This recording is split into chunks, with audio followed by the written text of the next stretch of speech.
नमस्कार विद्यार्थी मित्रांनो, स्टँडर्ड 10th इंग्लिशच्या सर्व पोयम्सचं ॲप्रिसिएशन ह्या एका व्हिडिओमध्ये दिलेलं आहे. आय होप तुम्हाला याची नक्कीच मदत होईल बोर्ड एक्झामसाठी. अशाच नवनवीन व्हिडिओज बघण्यासाठी नक्की सबस्क्राईब करा. लाईक, शेअर, सबस्क्राईब करायला मात्र विसरू नका. ह्या छोट्याशा व्हिडिओमध्ये तुम्हाला सर्व पोयम्सचं ॲप्रिसिएशन बघायला मिळणार आहे. तुमचे 4 मार्क्स तर पक्केच आहेत, कारण एक्झाममध्ये कोणत्याही एका पोयमचं ॲप्रिसिएशन लिहायला येणार. त्यामुळे तुम्ही जर असंच्या असं ॲप्रिसिएशन लिहिलं किंवा ह्या फॉर्मॅटचा वापर करून तुमच्या मनाने सुद्धा लिहू शकता. तुम्हाला ह्या व्हिडिओची नक्कीच हेल्प होणार आहे. त्यामुळे लाईक, शेअर, सबस्क्राईब करायला मात्र विसरू नका. खूप मेहनत लागते एक व्हिडिओ बनवायला. त्यामुळे तुमच्या लाईक्सनी, शेअर केल्याने आणि सबस्क्राईब केल्याने आमचा उत्साह वाढतो. अतिशय सोप्या भाषेत ॲप्रिसिएशन देण्याचा प्रयत्न केला इथे मी. ॲप्रिसिएशन लिहिताना लक्षात ठेवण्याच्या गोष्टी म्हणजे टायटल तर तुम्हाला पोयमचं माहीतच असतं, त्यामुळे टायटल हे तुम्हाला ऑलरेडी दिसत असतं. त्यानंतर तुम्हाला त्याचे पोएट कोण आहेत हे लक्षात ठेवणं गरजेचं आहे. त्या कवितेची राईम स्कीम काय आहे. काही पोयम्सला राईम स्कीम नसते, तेव्हा ती पोयम फ्री वर्समध्ये लिहिलेली असते, कारण वाचताना आपल्याला ती पोयम सहज सोपी आपल्या शब्दात कळावी असा त्याचा हेतू असतो.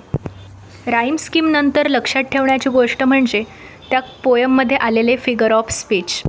फिगर ऑफ स्पीच म्हणजेच ज्याला मराठीमध्ये आपण भाषेचे अलंकार म्हणतो, त्यामुळे पोयमला जास्त सुंदरता प्राप्त होते. फिगर ऑफ स्पीचचा वापर केल्यामुळे पोयमला ब्युटी प्राप्त होते. प्रत्येक पोयममध्ये आलेले कमीत कमी 2 ते 3 फिगर ऑफ स्पीच तुम्ही लक्षात ठेवायलाच हवेत. त्यासाठी तुम्ही दिलेले ॲप्रिसिएशन 2-2 वेळा लिहून, कमीत कमी 2-2 वेळा लिहून तरी प्रॅक्टिस करा. आणि तुमचे 4 मार्क्स कुठेच गेले नाहीत म्हणून समजा, ते तुम्हाला नक्कीच मिळतील. त्यानंतर लक्षात ठेवण्याची गोष्ट म्हणजे पोयमची थीम काय आहे, त्या पोयमची सेंट्रल आयडिया काय आहे. थोडक्यात त्या पोयमचा अर्थ तुम्हाला लक्षात ठेवायचा आहे. त्या पोयममध्ये काय सांगितलं आहे हे तुम्हाला सोप्या शब्दात इझी लँग्वेजमध्ये मांडता आलं पाहिजे. त्यानंतर फेवरेट लाईन्स तर त्या पोयममध्ये ऑलरेडी दिलेल्या असतात. कोणत्याही 2 लाईन्स तुम्हाला आवडलेल्या तुम्ही तिथे लिहू शकता. आणि सगळ्यात महत्त्वाची गोष्ट म्हणजे शेवटी पोयमच्या तुम्हाला काय मेसेज त्या पोयममधून शिकायला मिळालं आहे हे लिहिणं अत्यंत गरजेचं असतं. पोयममधून मिळणारा मेसेज तुम्हाला तुमच्या शब्दात लिहायचा आहे. त्यानंतर तुम्हाला ती कविता आवडली आहे, नाही आवडली आहे, आवडली असेल तर ती का आवडली आहे ह्याचं कारण तुम्हाला देता आलं पाहिजे. आणि जर नसेल आवडली तर त्याचंही कारण तुम्हाला मेन्शन करता आलं पाहिजे. सुंदर अक्षरात खाडाखोड न करता चांगल्या पद्धतीने प्रेझेंटेशन करायचा प्रयत्न करा. त्यामुळे तुमचं ॲप्रिसिएशन अजून जास्त उठून दिसेल आणि ते वाचताना, तुम्हाला मार्क्स देताना ह्या सगळ्याचा विचार केला जाईल. अजून एक महत्त्वाची गोष्ट सांगायची म्हणजे एक्झामचं कधीच टेन्शन घेऊ नका. टेन्शन घेतल्यामुळे आपण जे काही पाठ केलं आहे, जे काही लर्न केलं आहे ते सगळं विसरून जातो. त्याचा काही उपयोग होत नाही. आत्तापासूनच प्रॉपर टाईम टेबल बनवा आणि स्टडीला सुरुवात करा. जर तुम्हाला तुमच्या आयुष्यात काहीतरी करायचं आहे, काहीतरी बनायचं आहे, तर कष्टाशिवाय पर्याय तर नाही आहे. त्यामुळे अभ्यासाला कधी घाबरू नका यार. तुम्ही जर प्रॅक्टिस करत राहिलात, रोज प्रॅक्टिस करत राहिलात, तर नक्कीच त्या विषयाची भीती नाहीशी होणार आहे तुमची. Because practice makes man perfect. दिवसातून 2 ते 3 तास तरी तुम्ही तुमच्या सेल्फ स्टडीला दिला पाहिजे. एका दिवशी जर 3 सब्जेक्ट्स करायचे असतील तर एका विषयाला 1 तास, दुसऱ्या विषयाला दुसरा आणि तिसऱ्या विषयाला तिसरा, जर 3 तास दिलेत तर तुम्हीसुद्धा 90+ स्कोअर करू शकता.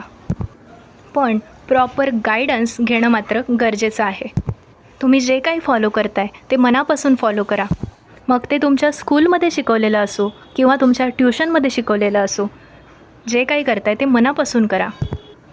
फ्रेंड्स, जर तुम्ही आज मेहनत घेतलीत तर तुम्हाला उद्या त्याचं फळ मिळणार आहे. आणि जेव्हा तुमचं नाव टॉपला येईल ना, त्या दिवशी तुम्हाला मिळालेला आनंद हे तुमच्या मेहनतीचं फळ असणार आहे. रायटिंग स्किल जास्त स्कोअरिंग आहे, त्याच्यात मार्क्स मिळवणं सोपं असतं. पण त्याच्यात जर तुम्हाला प्रॉब्लेम येत असेल तर रायटिंग स्किलवर व्हिडिओज घेऊन येण्याचा मी प्रयत्न करेल. त्यासाठी तुम्ही चॅनलला सबस्क्राईब नक्की करा, जेणेकरून ज्या काही नवीन व्हिडिओज या चॅनलवर येतील त्याचं नोटिफिकेशन तुम्हाला लगेच मिळेल. तुम्हाला बोर्ड्ससाठी आणि तुमच्या अभ्यासासाठी माझ्याकडून बेस्ट ऑफ लक. खूप खूप शुभेच्छा. अजून पण जर तुम्ही अभ्यासाला सुरुवात केली नसेल तर अजून पण वेळ गेलेली नाही आहे. अभ्यासाला जोरदार सुरुवात करा, नक्कीच तुम्हाला यश मिळेल. तुम्हाला माहीतच असेल, मंजिलें उन्हीं को मिलती है जिनके सपनों में जान होती है. मंजिलें उन्हीं को मिलती है जिनके सपनों में जान होती है. पंखों से कुछ नहीं होता, पंखों से कुछ नहीं होता, हौसलों से उड़ान होती है, हौसलों से उड़ान होती है. जर तुमच्या मनात काहीतरी भारी करायची जिद्द असेल आणि त्या जिद्दीने जर तुम्ही कामाला लागलात तर नक्कीच तुम्हाला यश मिळणार, हे निश्चित आहे. कोणीतरी दुसरा येऊन तुम्हाला मोटिव्ह करतो आहे की हे कर ते कर, तर कोणाचंच ऐकत बसू नका, तुमच्या मनाचं ऐका. जर तुमच्या मनाला वाटत असेल आतून की मला सक्सेसफुल बनायचं आहे, मला काहीतरी करायचं आहे, मला माझं लाईफ चेंज करायचं आहे, तरच तुम्ही मेहनत करा. कारण मोटिवेशन असं दुसऱ्याने सांगून नाही, तर ते स्वतःहून आपोआप आलं पाहिजे. आणि जर नक्कीच तुम्हाला काहीतरी करायची जिद्द असते ना, तेव्हा ते आपोआप येतं. आणि दुसऱ्यांना इम्पॉसिबल वाटणारी गोष्टसुद्धा तुम्ही पॉसिबल करू शकता. Thank you so much for watching this video. If you like this video, like, share and subscribe. शेवटी जाता जाता एक सांगते, मंजिलें उन्हीं को मुबारक हो, मंजिलें उन्हीं को मुबारक हो जिन्हें छत तक जाना है.